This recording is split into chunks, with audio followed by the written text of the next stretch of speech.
ಧರ್ಮಸ್ಥಳದಿಂದ ನಮ್ಮ ಪ್ರತಿನಿಧಿಗಳೆಲ್ಲರೂ ಕೂಡ ಈಗ ನೇರ ಸಂಪರ್ಕದಲ್ಲಿ ಜಾಯ್ನ್ ಆಗ್ತಾ ಇದ್ದಾರೆ.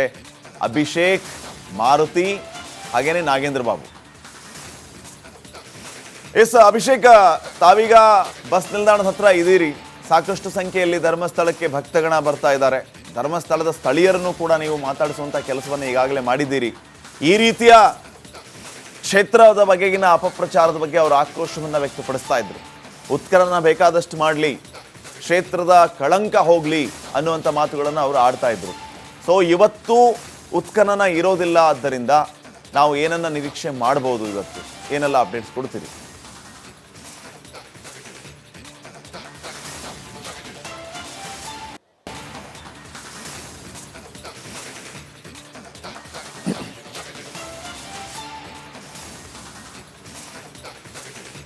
ಪಾಟೀಲ್ರೆ, ಮೊದಲನೇದಾಗಿ ನಿನ್ನೆವರೆಗೂ ನಡೆದಂಥ ಉತ್ಖನನಕ್ಕೆ ಇವತ್ತು ತಾತ್ಕಾಲಿಕವಾದ ವಿರಾಮವನ್ನು ನೀಡಲಾಗಿರುವಂಥದ್ದು. ಮತ್ತೊಂದು ಕಡೆ ಕ್ಷೇತ್ರದ ಬಗ್ಗೆ ಅಪಪ್ರಚಾರ ಆದಂಥ ಸಂದರ್ಭದಲ್ಲಿ ಧಾರ್ಮಿಕ ಕ್ಷೇತ್ರಕ್ಕೆ ಜನ ಬರೋದು ಕಡಿಮೆ ಆಗ್ಬಿಡ್ಬೋದೇನೋ, ಈ ಕಾರಣದಿಂದ ಮಾಡ್ತಿದ್ದಾರೆ ಅನ್ನೋ ಒಂದು ಊಹೆ ಇತ್ತು. ಆದರೆ ಈ ಸದ್ಯದ ಮಟ್ಟಿಗೆ ಕ್ಯಾಮ್ರಾ ಪರ್ಸನ್ ಮಹೇಶ್ ನಿಮಗೆ ತೋರಿಸ್ತಾರೆ. ಸಾಮಾನ್ಯವಾಗಿ ಧರ್ಮಸ್ಥಳದಲ್ಲಿ ಇರುವಂಥ ಚಿತ್ರಣ ಇವತ್ತು ನಾವು ನೋಡ್ತಾ ಇದ್ದೇವೆ. ಸಾವಿರಾರು ಸಂಖ್ಯೆಯಲ್ಲಿ ಈಗಾಗಲೇ ಭಕ್ತರು ಆಗಮನ ಆಗಿರುವಂಥದ್ದು. ಇಲ್ಲಿವರೆಗೂ ನಾವು ಮಾತಾಡಿಸಿರುವಂಥ ಜನರ ಪೈಕಿ ಬಹುತೇಕ ಜನರು ಹೇಳುವಂಥದ್ದು, ಅಪಪ್ರಚಾರ ಮಾಡುವಂಥವ್ರು ಇರುವವರೆಗೂ ಭಗವಂತನ ಮೇಲೆ ಇರುವಂಥ ನಮ್ಮ ನಂಬಿಕೆ ಕಡಿಮೆ ಆಗೋದಿಲ್ಲ, ಬದಲಾಗಿ ನಾವು ಈ ಒಂದು ಕ್ಷೇತ್ರಕ್ಕೆ ಖಂಡಿತವಾಗಿಯೂ ವಿಸಿಟ್ ಮಾಡ್ತೀವಿ ಅಂತ ಏನು ಹೇಳಿದ್ದಾರೆ. ಈ ಸದ್ಯದ ಮಟ್ಟಿಗೆ ದೇವಸ್ಥಾನದ ಮುಂದಿರುವ ಚಿತ್ರಣವನ್ನು ನಾವು ನೋಡ್ತಾ ಇರುವಂಥದ್ದು. ನೇತ್ರಾವತಿ ನದಿಘಟ್ಟದಲ್ಲೂ ಕೂಡ ಜನ ತುಂಬಿದ್ದಾರೆ, ನೇತ್ರಾವತಿ ನದಿಯಲ್ಲೂ ಜನ ತುಂಬಿದ್ದಾರೆ, ದೇವಾಲಯದ ಮುಂಭಾಗದಲ್ಲೂ ಜನ ತುಂಬಿದ್ದಾರೆ. ಎಲ್ಲಿವರೆಗೂ ಈ ಒಂದು ಅಪಪ್ರಚಾರ ನಿಲ್ಲುತ್ತೋ ನಿಲ್ವಲ್ವೋ, ನಾವು ಮಾತ್ರ ಭಗವಂತನ ದರ್ಶನ ಮಾಡ್ತೇವೆ ಅಂತ ಬಂದಿರುವಂಥ ಜನ ಇಲ್ಲಿರುವಂಥದ್ದು. ಇನ್ನು ನಾಳೆಯ ವಿಚಾರವನ್ನು ನಾವು ನೋಡೋದಾಯಿತು ಅಂದರೆ, ಇವತ್ತಿನ ಸದ್ಯದ ಮಟ್ಟಿಗೆ ಡೆವಲಪ್ಮೆಂಟ್ ಏನು ಅಂದರೆ, ಆ ಪಾಯಿಂಟ್ ನಂಬರ್ 11, 12, 13 ಈ ಸದ್ಯದ ಮಟ್ಟಿಗೆ ಸೆಕ್ಯೂರ್ ಮಾಡಲಾಗಿರುವಂಥದ್ದು. ಈ 3 ಸ್ಥಳಗಳಲ್ಲಿ ಉತ್ಖನನವನ್ನು ಮುಂದುವರಿಸಲಾಗುತ್ತೆ, ಆದರೆ ನಾಳೆ ಮುಂದುವರಿಸಲಾಗುತ್ತೆ. ಈ ಸದ್ಯದ ಮಟ್ಟಿಗೆ ಸಾವಿರಾರು ಸಂಖ್ಯೆಯಲ್ಲಿ ಭಕ್ತರು ದೇವಸ್ಥಾನಕ್ಕೆ ಆಗಮನ ಆಗಿರುವಂಥದ್ದು. ಬಸ್ ಸ್ಟ್ಯಾಂಡ್ ತುಂಬಿರುವಂಥದ್ದು, ಇಲ್ಲಿರುವಂಥ ಖಾಸಗಿ ಹೋಟೆಲ್ಗಳಾಗಿರ್ಬೋದು, ದೇವಾಲಯದ ಹೋಟೆಲ್ಗಳಾಗಿರ್ಬೋದು, ರೂಮ್ಗಳಾಗಿರ್ಬೋದು ಪೂರ್ಣ ಪ್ರಮಾಣದಲ್ಲಿ ತುಂಬಿದೆ. ಯಾವುದೋ ಒಂದು ವಿಚಾರದಿಂದ ಧಾರ್ಮಿಕ ಭಾವನೆಗೆ ಧಕ್ಕೆ ಉಂಟು ಮಾಡಬೇಕು ಅಂದುಕೊಂಡಿರುವಂಥ ಶಕ್ತಿಗಳಿಗೆ ಇಲ್ಲಿರುವಂಥ ಭಕ್ತರು ಹಾಗೂ ಇಲ್ಲಿರುವಂಥ ಜನರ ಸಂಖ್ಯೆಯೇ ಉತ್ತರ ನೀಡ್ತಿದೆ ಅಂದರೆ ತಪ್ಪಾಗಲಿಕ್ಕಿಲ್ಲ. ಇಲ್ಲಿ ಒಂದಿಬ್ಬರನ್ನ ಮಾತಾಡಿಸುವಂಥ ಪ್ರಯತ್ನ ಕೂಡ ಮಾಡ್ತೇನೆ. ಈಗ ಯಾರೋ ಒಂದು ದೇವಾಲಯದ ಬಗ್ಗೆ ಅಪಪ್ರಚಾರ ಮಾಡ್ತಿರುವಂಥ ಸಂದರ್ಭದಲ್ಲಿ ತಮಿಳುನಾಡಿನಿಂದ ಬರ್ತೀವಿ, 15 ಇಯರ್ಸ್ ಬರ್ತಾ ಇದ್ದೀವಿ, ರೆಗ್ಯುಲರ್ ಚೆನ್ನಾಗಿದ್ದೀವಿ. ಮತ್ತೆ ಏನ್ ಮಾಡ್ಬೇಕಂದ್ರೆ ಅರ್ಥವಾಗಿಲ್ಲ ಅದಂತ. ಇವಾಗ ದೇವಸ್ಥಾನದ ಬಗ್ಗೆ ಒಂದಿಷ್ಟು ಅಪಪ್ರಚಾರ ನಡೀತಾ ಇದೆ, ಧರ್ಮಸ್ಥಳದಲ್ಲಿ ಹೆಣ ಹೊತ್ತಾಕಿದ್ದಾರೆ ಅಂತ ಹೇಳ್ತಾರೆ. ನೀವು 15 ವರ್ಷದಿಂದ ಬರ್ತಿರೋದು, ನಿಮ್ಗೆ ಆ ಥರ ಅನ್ಸಿದ್ಯಾ? ಆ ಥರ ನಾನು ನಿಲ್ಸಿಲ್ಲ ಸರ್, ಆ ಥರ ನಾ ತಿಳ್ಗಿಲ್ಲ. ದೇವರು ಏನೋ ಹೇಳೋದು ಒಳ್ಳವರೇ, ನಾವು ಒಂದು ಫುಲ್ ಆ್ಯಂಡ್ ಫುಲ್ಲು ಅವ್ರ ಮೇಲೆ ಹೋಪಪ್ ಹಂಗೆ ಮಾಡಿ ಬರ್ತಾ ಇದ್ದೀವಿ. ಯಾರು ಹೇಳಿದಿರ ಅಂದ್ರೆ ನಾವು ಹಂಗೆ ನಿಲ್ಲಲ್ಲ, ನಂಬಲ್ಲ, ನಿಲ್ಲಲ್ಲ. தமிழ் தான் தெரியும். தர்மஸ்தலம் நாங்கள் ஒரு 15 வருஷமாக தொடர்ந்து வந்துக்கிட்டு இருக்கோங்க. எல்லாமே எங்களுக்கு வந்து நிறைய வந்து சாமியை தான் நினைச்சு நிறைய வந்துக்கிட்டு இருக்கோம். எங்களுக்கு நல்லாவே இருக்குது எங்களுக்கு, அதனால் நாங்கள் வருஷம் வந்துக்கிட்டு இருக்கோம். ஆடி 18 நாங்கள் வந்துட்டு இஷ்யூ வந்து எங்களுக்கு அது ஒரு பெரிய மேட்டரே கிடையாது. ஒரு மனிதர் வந்து ஒருத்தர் வந்து 25 ரூபாய்க்கு ஒரு பணம் அப்படின்னு சொல்லி புதைச்சோம் அப்படின்னு ஒரு 40 வருஷமாக இருந்தவர் இவ்வளோ நாள் எங்கே போனார்? இப்போ வந்து அந்த நியூஸை வந்து சொல்கிறதுக்கு ತಮಿಳ್ನಾಡಿಂದ ಬಂದಿರೋಂಥ ಭಕ್ತರು ಕೇಳ್ತಿರೋಂಥದ್ದು, 40 ವರ್ಷದಿಂದ ಇದ್ದಂಥ ವ್ಯಕ್ತಿ ಇವತ್ತು ಯಾಕೆ ಸಡನ್ ಆಗಿ ಬಂದು ಮಾತಾಡ್ತಾ ಇದ್ದಾರೆ? ಭಗವಂತನ ಮೇಲಿರೋ ನಂಬಿಕೆನ ಯಾರು ಕೂಡ ಕಡಿಮೆ ಮಾಡೋಕ್ಕಲ್ಲ. ಇಂಥ ಅಪಪ್ರಚಾರಗಳಿಂದ ನಾವು ಯಾವುದೇ ಕಾರಣಕ್ಕೂ ದೇವಸ್ಥಾನಕ್ಕೆ ಬಾರದೇ ಇರುವಂತೆ ಯಾವುದೋ ಒಂದು ದುಷ್ಟಶಕ್ತಿ ನಮ್ಮನ್ನು ತಡೆಯೋದಕ್ಕಾಗಲ್ಲ ಅಂತ ಇಲ್ಲಿರೋರ್ನು ಕೂಡ ಮಾತಾಡ್ತೀನಿ. ಈಗ தமிழ்நாடா சார்? நீ ಈಗ 30 வருஷமாக வரேன் சார், இங்கே 30 வருஷமாக வரேன். எனக்கு அதை பற்றி ஒன்றும் ஒரு பெரிய மைண்டில் இல்லை. இது ஒரு மெசேஜ் வந்து தகவல் தெரிஞ்சது வந்து ஒரு மைண்டில் இல்லை. நேற்று வரும்போது பார்த்தேன், போலீஸெல்லாம் இருந்தாங்க, உடுப்பிலேருந்து வரும்போது பார்த்தேன். அது வந்து ಫಸ್ಟ್ ನ್ಯೂಸ್ಲೇಂದ இப்போ ವರೆಗೂ ಅದು ஒரு விஷயமாவே மைண்டில் இல்லை. ಮನಸ್ಸಿಗೆ ತಗೊಳ್ಳೋದಕ್ಕೆ ಆಗಲ್ಲ ಇಂಥ ವಿಚಾರಗಳನ್ನ. ಧರ್ಮಸ್ಥಳದ ವಿಚಾರವಾಗಿ ಅಪಪ್ರಚಾರ ಮಾಡ್ತಿದ್ದಾರೆ ಅಂತ ಸರ್. ನೀವು ಯಾವರಿಂದ ಬಂದಿರಿ? ಸರ್, ನಾವು ಅರಸೀಕೆರೆಯಿಂದ ಬಂದಿದ್ದೀವಿ, ಹಾಸನ ಜಿಲ್ಲೆ ಅರಸೀಕೆರೆಯಿಂದ. ಇಂಥ ಅಪಪ್ರಚಾರವನ್ನು ನಾವು ಯಾವತ್ತೂ ಒಪ್ಕೊಳ್ಳಲ್ಲ. ಯಾಕೆಂದರೆ ಇಂಥ ಕ್ಷೇತ್ರದಲ್ಲಿ ಸಾವಿರಾರು ಜನ ಭಕ್ತರು ಬರ್ತಾರೆ. ಇಂಥ ಕಡೆ ಈ ಅಪಪ್ರಚಾರ ನಮಗೆ ಇದು ಖಂಡನೀಯ ಸರ್. ಇದು ಭಾಳ ಬೇಜಾರಾಗುತ್ತೆ. ಸಾವಿರಾರು ಜನ ಭಕ್ತರು ಬರ್ತಾರೆ ನೋಡಿ, ಎಷ್ಟು ಚೆನ್ನಾಗಿದೆ ಅಂದರೆ ಅಂಥ ಕ್ಷೇತ್ರಕ್ಕೆ ಕೆಟ್ಟ ಒಂದು ಸಂದೇಶವನ್ನು ಕಳಿಸ್ದಾಗ ಆಗ್ತದೆ ಸರ್.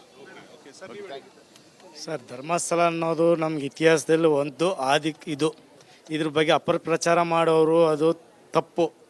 ನಮ್ಮ ಧರ್ಮದ ಬಗ್ಗೆ ಅವಲೋಕನ ಮಾಡ್ತಾ ಇದ್ದಾರೆ. ನಮ್ಮ ಧರ್ಮದ ಬಗ್ಗೆ ಇದು ಮಾಡ್ತಾ ಇದ್ದಾರೆ. ಇದನ್ನು ಖಂಡಿಸ್ಬೇಕು ನಾವೆಲ್ಲ ಸೇರಿ, ಹಿಂದೂ ಧರ್ಮದವರೆಲ್ಲ ಸೇರಿ. ನಾವು ಬೆಂಗಳೂರಿಂದ ಆನೇಕಲ್ ಚಂದಾಪುರದಿಂದ ಬಂದಿದ್ದೀವಿ. ನಾವು ಹಿಂಗೆ ಆಗ್ತಾ ಇದೆ ಅಂತ ಹೇಳ್ಬಿಟ್ಟು ನಾವು ನಮ್ಮ ಧರ್ಮ ನಮ್ಮ ರಕ್ಷಣೆ ಅಂತ ಹೇಳ್ಬಿಟ್ಟು ನಾವು ಬರಬೇಕು ಅಂತ ಹೇಳ್ಬಿಟ್ಟು ದೇವ್ರ ದರ್ಶನ ಮಾಡಬೇಕು ಅಂತ ಹೇಳ್ಬಿಟ್ಟೆ ಈ ದಿನ ಬಂದು ದರ್ಶನ ಮಾಡಿದ್ದೀವಿ. ಅವ್ರಿಗೆಲ್ಲ ತಕ್ಕ ದೇವರು ಒಳ್ಳೆ ಶಿಕ್ಷೆ ಕೊಡ್ತಾರೆ. ಮುಂದಿನ ದಿನಗಳಲ್ಲಿ ಅವ್ರಿಗೇನಾಗಬೇಕು ಆಗುತ್ತೆ. ಈ ಥರ ಕೇರಳ ಫಂಡಿಂಗಿಂದ ಅವ್ರು ಮಾಡ್ತಾ ಇರೋದು ಎಲ್ಲರಿಗೂ ಗೊತ್ತಿರೋದು. ಇವಾಗ ನಾವು ಇಲ್ಲಿ ರೂಮ್ ಮಾಡಿದ್ವಿ, ಅವ್ರನ್ನ ಕೇಳಿದ್ವಿ ಏನು ಸ್ವಾಮಿ ಹೆಂಗೆ ಇದು ಅಂತ. ಅವ್ರು ಹೇಳಿದ್ರು ಇದೆಲ್ಲ ತಪ್ಪು. ನಾವು ಅವ್ರಿಗೆ 75 ವರ್ಷ ಆಗಿದೆ. 75 ವರ್ಷ ನಮ್ಗೆ ಏಜು. ಆವಾಗಿಂದ ನೋಡ್ತಾ ಇದ್ದೀವಿ ನದಿನಲ್ಲಿ ಅಕಸ್ಮಾತಾಗಿ ಸತ್ತವರು, ಇಲ್ಲ ಆತ್ಮಹತ್ಯೆ ಮಾಡ್ಕೊಳ್ಳೋರು, ಅವ್ರನ್ನಲ್ಲಿ ಇಬ್ಬರನ್ನ ಉಣಿರ್ಬೋದು. ಅಷ್ಟು ಬಿಟ್ಟರೆ ಅದೆಲ್ಲ ಏನೂ ನಡೆದಿಲ್ಲ, ಏನೂ ಇಲ್ಲ ಅಂತ ಹೇಳ್ಬಿಟ್ಟು ಅವ್ರು ಹೇಳಿದ್ರು. ಅದಕ್ಕೆ ಅವ್ರಿಗೆ ತಕ್ಕ ಶಿಕ್ಷೆ 100% ಆಗುತ್ತೆ. ಇಲ್ಲಿರುವಂಥ ಒಬ್ಬಿಬ್ಬರಲ್ಲ, ಇಲ್ಲಿ ಸೇರಿರುವಂಥ ಸಾವಿರಾರು ಜನರ ಅಭಿಪ್ರಾಯ ಅದೇ ಇರುವಂಥದ್ದು. ಮತ್ತೊಂದು ಕಡೆ ಪ್ರವಚನ ಮಂಟಪದಲ್ಲಿ ಈ ಸದ್ಯದ ಮಟ್ಟಿಗೆ ಒಂದಿಷ್ಟು ಜನ ಆಶ್ರಯ ಪಡಿತಾ ಇರುವಂಥದ್ದು ಮಹಿಳೆಯರಿದ್ದಾರೆ. ಅವ್ರನ್ನೂ ಕೂಡ ಮಾತಾಡಿಸ್ಬೇಕಾಗತ್ತೆ. ಯಾಕೆಂದರೆ ಇಲ್ಲಿವರೆಗೂ ಮಾತನಾಡಿದಂಥವ್ರನ್ನ ಹೊರತುಪಡಿಸಿ ಇಲ್ಲಿರೋವರ ಅಭಿಪ್ರಾಯ ಏನು? ಅಮ್ಮ, ಈಗ ದೇವಸ್ಥಾನದ ಬಗ್ಗೆ ಅಂದರೆ ಧರ್ಮಸ್ಥಳದಲ್ಲಿ ಹೆಣಗಳನ್ನು ಹೂತಿದ್ದೀವಿ ಅಂತ ಹೇಳ್ತಾರೆ. ನಿಮಗೇನಾದರೂ ಆ ಥರ ಅನಿಸುತ್ತಾ? ದೇವ್ರ ಮೇಲೆ ಭಕ್ತಿ ಕಡಿಮೆ ಆಗುತ್ತಾ? ಗೊತ್ತಿಲ್ಲ, ಇಲ್ಲ. ನಿನ್ನೆ ರಾತ್ರಿ ಬಂದ ಅಷ್ಟನ್ನ ಏನಿಲ್ಲ. ಒಂದು ಕಡೆ ಇಲ್ಲಿರೋರ್ನು ಕೂಡ ಮಾತಾಡಿಸ್ತಾನೆ. ಸರ್, ಈಗ ಯಾವ ಊರಿಂದ ಬಂದಿರಿ? ಬೆಂಗಳೂರಿಂದ. ಈಗ ದೇವಸ್ಥಾನದ ವಿರುದ್ಧ ಅಪಪ್ರಚಾರ ನಡೀತಾ ಇದೆ ಅನ್ನೋದು ನೀವು ಆಗಲೇ ಟಿವಿಯಲ್ಲಿ ನೋಡಿರ್ತೀರಿ. ಈ ರೀತಿ ಘಟನೆಗಳು ಧರ್ಮಸ್ಥಳದಲ್ಲಿ ನಡೆದಿರುತ್ತೆ ಅನ್ಸುತ್ತಾ? ಈ ರೀತಿ ಘಟನೆಗಳು ಧರ್ಮಸ್ಥಳದಲ್ಲಿ ನಡೆದಿರುತ್ತೆ ಅನ್ಸುತ್ತಾ? ನಾವು ಏನು ಗೆಸ್ ಮಾಡೋಕ್ಕಾಗಲ್ವಲ್ಲ. ಜನಗಳು ಯಾವ ಥರ ಟ್ರೀಟ್ ಮಾಡ್ತಾರೆ, ಯಾವ ಥರ ಬಿಹೇವ್ ಮಾಡ್ತಾರೆ ಅಂತೇಳಿ ಅಲ್ಲ, ಎರಡೂ ಇದೆ. ಮಾಡಿರೋದು ಯಾರೋ ಒಬ್ಬರು ಮಾಡಿದ್ರೆ ಎಲ್ರಿಗೂ ಕೆಟ್ಟ ಹೆಸರು ಬರುತ್ತೆ, ಮಾಡಿದ್ರೆ ಕೆಟ್ಟ ಹೆಸರು ಬರುತ್ತೆ. ನಮ್ಮದು ಅಷ್ಟೇ. ಒಬ್ಬೊಬ್ರು ಯಾರೋ ಒಬ್ಬೊಬ್ರು ಮಾಡಿದ್ದು ಎಲ್ಲರಿಗೂ ಅದೇ ಆಗುತ್ತೆ ಅಷ್ಟೇ. ಎಲ್ಲ ನಡೀತಾ ಇದ್ರೆ ಜನ ಏನಕ್ಕೆ ಇಷ್ಟು ಸೇರ್ತಾರೆ? ಆದರೆ ಧರ್ಮಸ್ಥಳದಲ್ಲಿ ದೇವಸ್ಥಾನದಿಂದ ಮಾಡ್ತೇವೆ ಅಂತ ಹೇಳ್ಬಿಟ್ಟು ಏನಿಲ್ವಲ್ಲ. ಯಾರೋ ನಮ್ಮಂಥವ್ರು ಬಂದಿರೋ ಮಾಡಿರೋದು ಅದು ಇವ್ರ ಮೇಲೆ ಬರುತ್ತೆ. ಅಷ್ಟು ನನ್ನ ಅಭಿಪ್ರಾಯ. ಮತ್ತೊಂದು ಕಡೆ ಇನ್ನೊಂದಿಷ್ಟು ಜನರು ಕೂಡ ಕುಳಿತಿರುವಂಥದ್ದು, ಅವ್ರನ್ನೂ ಕೂಡ ಮಾತಾಡಿಸುವಂಥ ಒಂದು ಪ್ರಯತ್ನವನ್ನು ಮಾಡ್ತೀನಿ. ಈಗ ಬ್ರದರ್, ಯಾವರಿಂದ ಬಂದೀರಾ? ತಮಿಳ. ಈಗ ಧರ್ಮಸ್ಥಳದ ಮೇಲೆ ಕೊಲೆ ಅದು ನ್ಯೂಸ್ ಪಾತ್ರಿಂಗ್ಲಾ? ಬಾಕ್ಲೆ. ಓಕೆ, ಸರಿ. ಒಂದಿಷ್ಟು ಜನ ತಮಿಳ್ನಾಡಿಂದ ಬಂದಿದ್ದಾರೆ. ತಮಿಳ್ನಾಡಿಂದ ಬಂದಿರೋರು ಕೂಡ ಭಕ್ತಿಯನ್ನ ಭಾವನೆಯನ್ನ ಇಟ್ಕೊಂಡು ದೇವಸ್ಥಾನಕ್ಕೆ ಬಂದಿರುವಂಥದ್ದು. ಇಷ್ಟು ಭಕ್ತಿ ಭಾವನೆಗೆ ಧಕ್ಕೆ ಬಾರದಂಥ ಕೆಲಸವನ್ನ ಧರ್ಮಸ್ಥಳ ಇಲ್ಲಿವರೆಗೂ ಮಾಡ್ಕೊಂಡು ಬಂದಿರುವಂಥದ್ದು. ಆದರೂ ಕೂಡ ಅವರ ವಿರುದ್ಧ ಇಂತಹ ಷಡ್ಯಂತ್ರವನ್ನ ನಡೆಸಿದ್ದಾರೆ ಅಂತ ಹೇಳ್ತಿರುವಂಥದ್ದು. ಕನ್ನಡ ಬರ್ತಾ? ಈಗ ಧರ್ಮಸ್ಥಳದಲ್ಲಿ ಏನೇನು ನಡೆದಿದೆ ಅಂತ ಟಿವಿಗಳಲ್ಲಿ ನೋಡಿದ್ದೀರಾ? ಆ ಥರ ಕೆಲಸಗಳಲ್ಲಿ ನಡೆದಿರುತ್ತೆ ಅನ್ಸುತ್ತಾ? ನೋಡಿದ್ವಿ, ಎಲ್ಲ ನೋಡಿದ್ವಿ. ನೋಡಿ ನಮ್ಗೆ ಗೊತ್ತಿಲ್ಲ, ಬಂದಿದ್ವಿ ಇಲ್ಲಿಗೆ. ಅದೇನೋ ಕಳ್ತಾನ ಅಂದರು, ಕಳ್ತಾನ ನಮ್ಗೆ ಗೊತ್ತಿಲ್ಲ, ಬಂದಿದ್ವಿ ಅಷ್ಟೇ ನಮ್ಗೆ ಇರೋದು. ಓಕೆ.